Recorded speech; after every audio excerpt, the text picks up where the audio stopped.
ஓம் சாந்தி. அவ்யக்த முரளி 22/2/1984. அவ்யக்த பாப்தாதா, மதுமன். இன்றைய முரளியின் தலைப்பு சங்கம யுகத்துல 4 இணைந்த ரூபங்களினுடைய அனுபவம். இன்று பாப்தாதா அனைத்து குழந்தைகளின் இணைந்த ரூபத்தை பார்த்துட்டு இருக்கிறாங்க. அனைத்து குழந்தைகளும் தன்னுடைய இணைந்த ரூபத்தை நல்ல முறையில் தெரிஞ்சிருக்கீங்களான்னு கேட்குறாங்க பாபா. ஒன்று சிரேஷ்ட ஆத்மாக்கள், இந்த இறுதி பழைய ஆனால் மிகவும் விலைமதிக்க முடியாதவர் ஆக்கக்கூடிய உடலோடு இணைந்திருப்பவர்.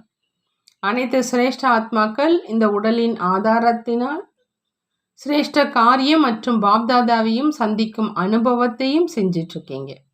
இது பழைய உடல் தான். ஆனால் இந்த பழைய இறுதி உடலின் ஆதாரத்தினால்தான் சிரேஷ்டாத்மாக்கள் நீங்கள் ஆன்மீக அனுபவம் செய்தீங்க. அப்படி ஆத்மா மற்றும் உடல் இரண்டுமாக இணைஞ்சிருக்கீங்க. இந்த பழைய உடலின் உணர்வில் வர வேண்டாம். ஆனால் எஜமானனாகி இதன் மூலமா காரியம் செய்விக்கணும். ஆகையினால ஆத்மா அபிமானியாகி கர்மயோகியாகி கர்ம இயந்திரங்கள் மூலமா காரியம் செய்விக்கிறீங்க. இரண்டாவதா ஆன்மீக விசித்திர இணைந்த ரூபம். முழு கல்பத்திலும் இந்த இணைந்த ரூபத்தின் அனுபவத்தினை இப்பொழுது மட்டும்தான் உங்களால் செய்ய முடியும் அப்படிங்கிறாங்க பாபா. அந்த ரூபம் நீங்கள் மற்றும் தந்தை. இந்த இணைந்த ரூபத்தினுடைய அனுபவம் எப்பொழுதும் மாஸ்டர் சர்வ சக்திவான், எப்பொழுதும் வெற்றி அடைபவர், எப்பொழுதும் அனைவரினுடைய தடைகளை அழிப்பவர், எப்பொழுதும் சுப பாவனை, சிரேஷ்ட விருப்பங்கள், சிரேஷ்ட வார்த்தைகள், சிரேஷ்ட திருஷ்டி, சிரேஷ்ட காரியம் மூலமா உலகத்துக்கு நன்மை செய்யும் சொரூபத்தினுடைய அனுபவம் செய்விக்கிறது. ஒரு நொடியில் அனைத்து பிரச்சனைகளுக்கு சமாதான சொரூபம் ஆக்குது. தனக்காகவும் அனைவருக்காகவும் வள்ளல் மற்றும் மாஸ்டர் வரமளிக்கும் வள்ளல் ஆக்குது. இந்த இணைந்த ரூபத்துல எப்பொழுதும் நிலைத்து மட்டும் இருந்தீங்க அப்படின்னா சுலபமாகவே நினைவு மற்றும் சேவையில வெற்றி சொரூபமாக ஆகிடுவீங்க. விதி ஒரு காரணத்துக்காக மட்டும் இருந்துடும். மேலும் சித்தி அதாவது வெற்றி எப்பொழுதுமே உடன் இருக்கும். இப்போ விதியை கடைபிடிப்பதில் அதிக நேரம் எடுக்குது. சித்தி சக்திக்கு ஏற்றபடி அனுபவம் ஆகுது. ஆனால் எந்த அளவு இந்த ஆன்மீக சக்திசாலியான இணைந்த ரூபத்தில் எப்பொழுதும் இருப்பீங்களோ அந்த அளவு விதியை விட அதிகமாக சித்தி அனுபவமாகும். முயற்சி செய்வதன் மூலமா பிராப்தி அதிகமாக அனுபவமாகும். சித்தி சொரூபத்தினுடைய அர்த்தமே ஒவ்வொரு காரியத்திலும் சித்தி நிச்சயிக்கப்பட்டிருக்குது. இது நடைமுறையில் அனுபவம் ஆகணுங்கிறாங்க பாபா. மூன்றாவது இணைந்த ரூபம் பிராமணனாக இருக்கும் நான் தான் பரிஸ்தாவாக ஆக போறவன். பிராமண ரூபம் மற்றும் இறுதி கர்மாதீத்து பரிஸ்தா சொரூபம். இந்த இணைந்த ரூபத்தினுடைய அனுபவம் உலகின் எதிரில் சாட்சாத்காரம் அளிப்பவராக ஆக்கும். பிராமணனாக இருக்கும் நான் தான் பரிஸ்தா ஆவேன் அப்படிங்கிற இந்த நினைவு மூலமா நடைமுறையில காரியங்கள் செஞ்சுக்கிட்டே இந்த ஸ்தூல உடல்ல ஸ்தூல உலகில் வாழ்க்கையினுடைய பங்கை ஆற்றிக்கொண்டே தன்னை பிரம்ம பாபானுடைய துணைவனாக சூட்சம உலகத்தின் பரிஸ்தாவான நான் ஸ்தூல உலகத்துல மற்றும் ஸ்தூல உடல்ல உலக சேவைக்காக வந்திருக்கிறேன் அப்படிங்கிற அந்த ஸ்தூலமான உணர்வுல இருந்து விலகிய அவ்யக்த ரூபம் உடையவராக தன்னை அனுபவம் செய்வாங்க. இந்த அவ்யக்த உணர்வு அதாவது பரிஸ்தா தன்மையினுடைய உணர்வு இயல்பாகவே அவ்யக்தம் அதாவது பௌதிக பேச்சு நடத்தை பௌதிக உணர்வினுடைய சுபாவம் சமஸ்காரத்தை சுலபமாகவே பரிவர்த்தனை செஞ்சிடும். உணர்வு மாறிடுச்சு அப்படின்னா அனைத்தும் மாறிடும். அந்த மாதிரியான அவ்யக்த உணர்வை எப்பொழுதும் சொரூபத்தில் கொண்டு வாங்க. பிராமணன் நான் தான் பரிஸ்தா ஆவேன் அப்படிங்கிறது நினைவில் இருக்குது. இப்போ இந்த நினைவை நடைமுறையில் கொண்டு வாங்க. சொரூபம் நிரந்தரமானதாக இயல்பானதாக சுலபமாகவே ஆயிடும். நடைமுறை சொரூபத்தில் கொண்டு வருவது அப்படின்னா நிரந்தர அவ்யக்த பரிஸ்தாவாக ஆவது. சில நேரம் மறப்பது, சில நேரம் நினைவில் வருவது. இந்த நினைவில் இருப்பது முதல் நிலை, சொரூபமாகி விடுவது உயர்ந்த நிலை அப்படிங்கிறாங்க பாபா. நான்காவது எதிர்கால 4 புஜங்களினுடைய சொரூபம் லட்சுமி மற்றும் நாராயணனுடைய இணைந்த ரூபம். ஏன்னா இந்த நேரம் ஆத்மாவில் லட்சுமி மற்றும் நாராயணன் இருவர்களாக ஆவதற்கான சமஸ்காரத்தை நிரப்பிக் கொண்டிருக்கீங்க. சில நேரம் லட்சுமி ஆவீங்க, சில நேரம் நாராயணன் ஆவீங்க. எதிர்கால பிராப்தியின் இந்த இணைந்த ரூபம் அந்த அளவே தெளிவாக இருக்கணும். இன்று பரிஸ்தா, நாளை தேவதை. இந்த நேரம் பரிஸ்தா, அடுத்த நேரம் தேவதை. நம்முடைய ராஜ்யம், நம்முடைய ராஜ்ய ஸ்வரூபம் வந்தே விட்டது, ஆகியே விட்டோம். அந்த மாதிரி எண்ணம் தெளிவாகவும் சக்திசாலியாகவும் இருக்கணும். ஏன்னா உங்களுடைய இந்த தெளிவான சக்திசாலியான எண்ணத்தினுடைய வெளிப்பாட்டின் மூலமா உங்களுடைய ராஜ்யம் அருகில வரும். உங்களுடைய வெளிப்பட்ட ரூபத்தினுடைய எண்ணம் புது உலகத்தை படைக்கும், அதாவது உலகத்துல கொண்டு வரும். உங்களுடைய எண்ணம் உள்ளடங்கி இருக்குது அப்படின்னா புது உலகம் வெளிப்பட முடியாது. பிரம்மாவின் கூடவே பிராமணர்களின் இந்த எண்ணம் மூலமா இந்த பூமியில புது உலகம் பிரத்யட்சம் ஆகும். பிரம்ம பாபாவும் புது உலகத்துல புதிய தன்னுடைய முதல் வாழ்க்கை பங்கினை செய்வதற்காக உடன் செல்வோம் அப்படிங்கிற அந்த உறுதிமொழியின் காரணமா பிராமண குழந்தைகளுக்காக காத்துட்டு இருக்கிறார். அவர் மட்டும் பிராமணிலிருந்து கிருஷ்ணன் ஆகிவிட்டார் அப்படின்னா தனியா என்ன செய்வார்? உடன் படிப்பவர்களும் விளையாடுறவங்களும் வேணும் இல்லையா? ஆகினால பிரம்ம பாபா பிராமணர்களுக்காக அவ்வியக்த ரூபமுடைய தந்தை எனக்கு சமமாக அவ்வியக்த நிலையில் உள்ள பரிஸ்தா ரூபம் ஆகுங்க அப்படின்னு சொல்றாங்க. பரிஸ்தாவிலிருந்து தேவதை ஆவிங்க, புரிந்ததா அப்படின்னு பாபா கேட்குறாங்க. இந்த அனைத்து இணைந்த ரூபத்துல நிலைத்திருப்பதனால தான் சம்பன்னம் மற்றும் சம்பூர்ணம் ஆகிடுவீங்க. தந்தைக்கு சமமானவராகி சுலபமாகவே செய்யும் காரியத்துல வெற்றிய அனுபவம் செய்வீங்கிறார். இரட்டை வெளிநாட்டு குழந்தைகளுக்கு பாப்தாதாவுடன் ஆன்மீக உரையாடல் செய்வதற்கும் மற்றும் சந்திப்பை செய்வதற்கும் தீவிரமான ஆர்வம் இருக்குது. அனைவருமே நாம் இன்று சந்தித்து விட வேண்டும் அப்படின்னு நினைக்கிறாங்க. ஆனால் இந்த பௌதீக உலகத்துல அனைத்தையும் பார்க்க வேண்டியதாக இருக்குது. சூரியன், சந்திரன் ஆகியவற்றின் உள்ளே இருக்கும் உலகம் இல்லையா? அதை விட விலகி இருக்கும் உலகத்துக்கு வந்துட்டீங்க அப்படின்னா முழு நேரமும் அமர்ந்துக்கலாம். பாப்தாதாவுக்கும் ஒவ்வொரு குழந்தையும் அவர்களுடைய விசேஷங்களின் காரணமா மிக பிரியமானவங்க. யாராவது இவர் பிரியமானவர், இவர் குறைவாக பிரியமானவர் அப்படி நினைக்கிறாங்க அப்படின்னா அந்த மாதிரியான விஷயம் ஒன்றுமே இல்லைங்கிறாங்க பாபா. மகாரதி அவங்களுடைய விசேஷத்தின் மூலமா பிரியமானவர்.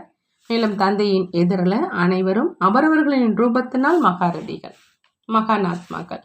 ஆகையினால மகாரதிகள் இது காரியத்தை நடத்துவிப்பதற்காக யாரையாவது அன்போடு பொறுப்பாளர் ஆக்க வேண்டியதாக இருக்குது.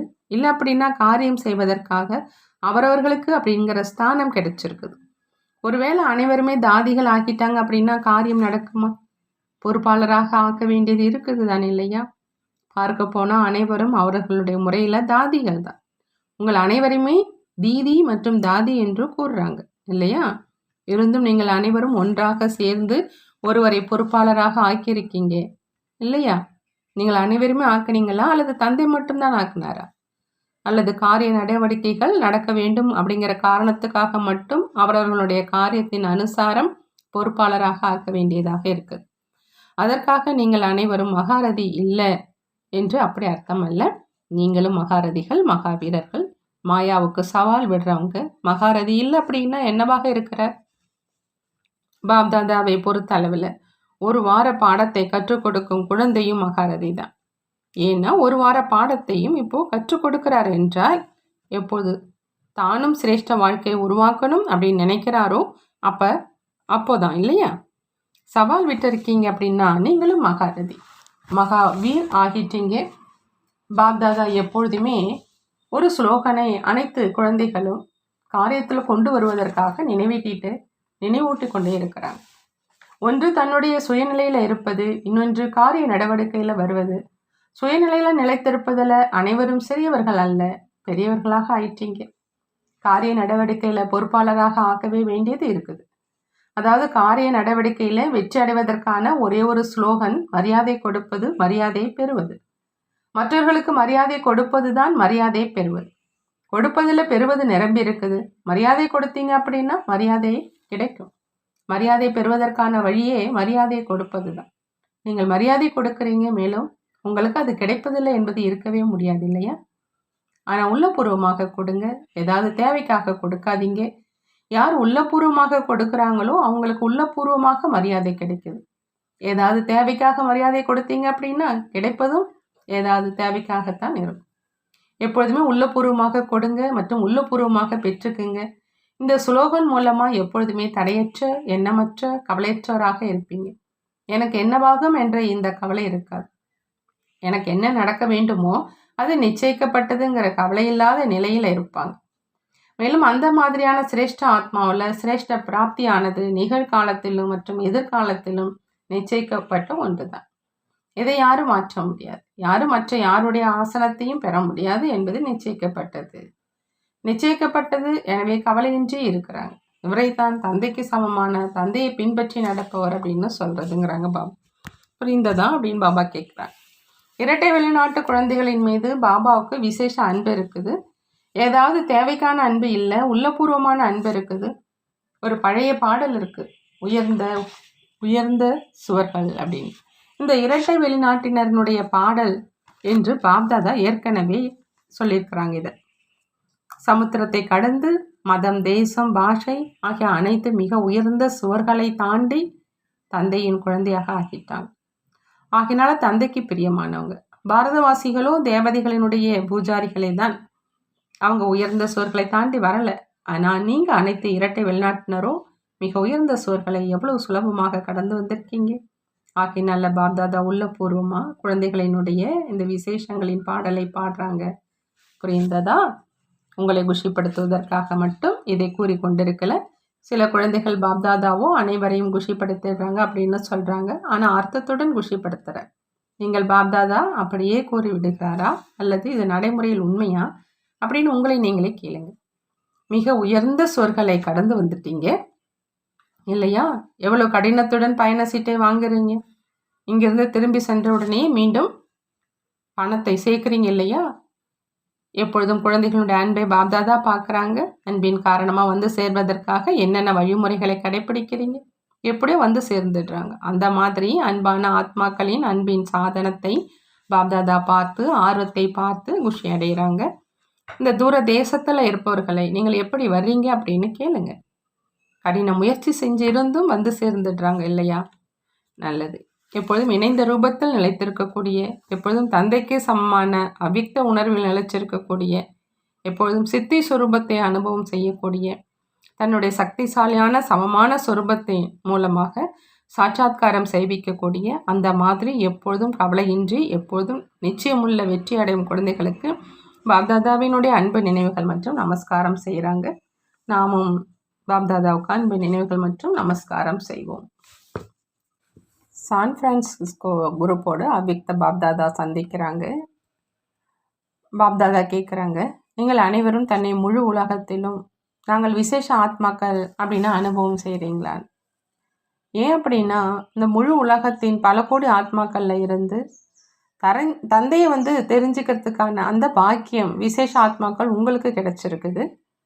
உயர்ந்ததிலும் உயர்ந்த தந்தையை தெரிந்து கொள்வது எவ்வளோ பெரிய பாக்கியம். தெரிஞ்சுக்கிட்டீங்க, சம்பந்தத்தை இணைச்சிங்க, மேலும் பிராப்தியும் ஆயிடுச்சு. இப்போ தன்னை தந்தையின் அனைத்து பொக்கிஷங்களுக்கு அதிபதி அப்படின்னு அனுபவம் செய்கிறீங்களான்னு பாபா கேட்குறாங்க. எப்போ சதா காலத்துக்கான குழந்தை அப்படின்னாலே அதிகாரி, நான் யாருடைய குழந்தை அப்படிங்கிற இந்த நினைவை மீண்டும் மீண்டும் நினைவு செய்யுங்க. அமிர்த வேலை சக்திசாலியான நினைவு சொரூபத்தை அனுபவம் செய்கிறவங்க தான் சக்திசாலியாக இருக்கிறாங்க. அமிர்த வேலை சக்திசாலியாக இல்லை அப்படின்னா முழு நாளிலும் மிகுந்த தடைகள் வரும்.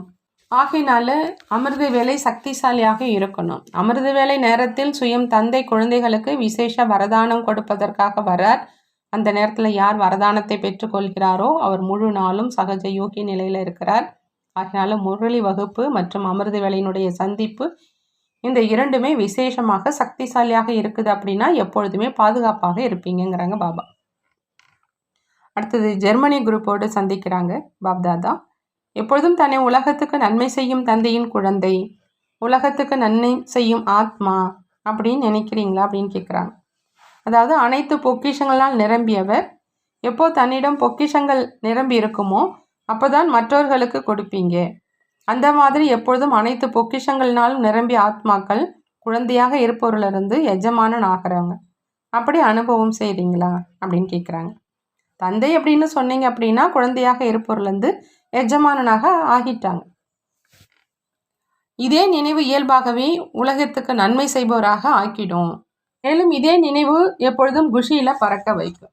இதுதான் பிராமண வாழ்க்கை. சம்பன்னமாக இருக்கணும், குஷியில பறக்கணும், மேலும் எப்பொழுதும் தந்தையினுடைய பொக்கிஷங்களின் அதிகாரத்தின் போதையில இருக்கணும். நீங்க அந்த மாதிரியான சிரேஷ்ட பிராமண ஆத்மாக்கள் அப்படின்னு பாபா சொல்றாங்க. நல்லது. பாபா வரதானம் கொடுக்கறாங்க. தன்னுடைய ஒவ்வொரு காரியம் மற்றும் வார்த்தை மூலமா நடமாடிக்கொண்டே ஒவ்வொரு ஆத்மாவுக்கும் அறிவுரை கொடுக்கக்கூடிய மாஸ்டர் ஆசிரியர் ஆகுக. மாஸ்டர் ஆசிரியர் ஆகணும் அப்படின்னா தன்னுடைய ஒவ்வொரு காரியம் மற்றும் வார்த்தை மூலமா நடமாடிக்கிட்டே ஒவ்வொரு ஆத்மாவுக்கும் அறிவுரை கொடுக்கணும். எப்படி இன்றைய நாட்களில் நடமாடும் நூலகம் இருக்குதோ அதே மாதிரி நீங்களும் நடமாடும் மாஸ்டர் ஆசிரியர் ஆவீங்க. எப்பொழுதும் எதிரில் மாணவர்களை பாருங்க. நீங்கள் தனியாக இருக்கல, எப்பொழுதும் மாணவர்களுடைய எதிரில் இருக்கீங்க. எப்பொழுதும் படித்து கொண்டும் இருக்கீங்க, மேலும் படிப்பித்து கொண்டும் இருக்கீங்க. தகுதியான ஆசிரியர் ஒருபொழுதும் மாணவர்களுடைய எதிரில் அலட்சியமாக இருக்க மாட்டாங்க, கவனம் வைப்பாங்க. நீங்கள் தூங்குறீங்க, எழுதுறீங்க, நடக்கிறீங்க, உணவு அருந்துறீங்க. இப்படி ஒவ்வொரு நேரத்திலும் நான் பெரிய கல்லூரியில் அமர்ந்திருக்கிற மாணவர்கள் என்னை பார்த்துட்டு இருக்கிறாங்க அப்படின்னு நினைத்து பாருங்கள். பாபா ஸ்லோகனில் சொல்கிறாங்க, ஆத்ம நிச்சயத்தின் மூலமாக தன்னுடைய சமஸ்காரங்களை சம்பூர்ண தூய்மையாக ஆக்குவது தான் சிரேஷ்ட யோகா. சிரேஷ்ட யோகாங்கிறதுக்கு பாபா சொல்கிறாங்க, ஆத்ம நிச்சயத்தின் மூலமாக தன்னுடைய சமஸ்காரங்களை சம்பூர்ண தூய்மையாக ஆக்கிறது தான். நல்லது. ஓம் சாந்தி. நன்றி பாபா, நன்றி.